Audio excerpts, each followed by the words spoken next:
Few और a few जो हमें बहुत कंफ्यूज करते हैं, आइए इसका डिफरेंस समझते हैं कि क्या डिफरेंस है दोनों में, फ्यू में और अ फ्यू में। सबसे पहले मैं आपको बताना चाहूंगा पहला पॉइंट कि भाई फ्यू इंग्लिश में एक क्वांटिफायर है। क्वांटिफायर कौन से वर्ड्स होते हैं? जो तादाद बताते हैं, some, many, much, lot of, lots of, ये सारे क्वांटिफायर्स कहलाते हैं। तो फ्यू भी एक क्वांटिफायर है इंग्लिश में जो तादाद बताता है। कौन सी तादाद बताता है? कम तादाद बताता है, चंद के सेंस में आता है। और किस चीज की तादाद बताता है भाई? ये प्लूरल नाउन्स की बताता है। और कौन से प्लूरल नाउन्स? जो कि काउंटेबल हैं, जो गिने जा सकते हैं।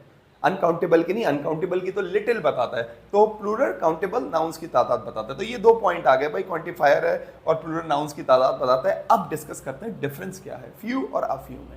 याद रहे फ्यू हमेशा नेगेटिव सेंस देता है, नेगेटिविटी की तरफ जाता है थोड़ा सा, और अफ्यू पॉजिटिव सेंस देता है, पॉजिटिविटी की तरफ जाता है। कैसे? जैसे लिखा हुआ है आई हैव फ्यू फ्रेंड्स, तो इधर हम नेगेटिविटी की बात कर रहे हैं। मैं कह रहा हूं I am not happy because I have few friends, मैं खुश नहीं हूं क्योंकि मेरे चंद ही दोस्त हैं। आई हैव फ्यू फ्रेंड्स, और अब देखें पॉजिटिविटी की तरफ बात जा रही है, I have a few friends in police. Okay, कोई बात नहीं, मेरे चंद एक दोस्त हैं पुलिस में, I have a few friends. तो पॉजिटिविटी की तरफ बात जारी होती है। तो फ्यू का मतलब है negative, not many, for example आप ले सकते हैं। ओके, और अ फ्यू का मतलब है सम। ओके, अ फ्यू का मतलब है सम, समझाने के लिए लिखा है सम।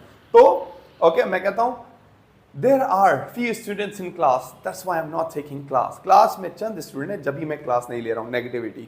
ओके, मैं कहता हूँ there are a few students in IELTS, that's why I will take class.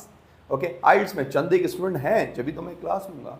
Okay, so few negative, a few a positive. All right, I hope you understand this small difference, very small difference. And now I want you to make some sentences about few and a few. Thank you.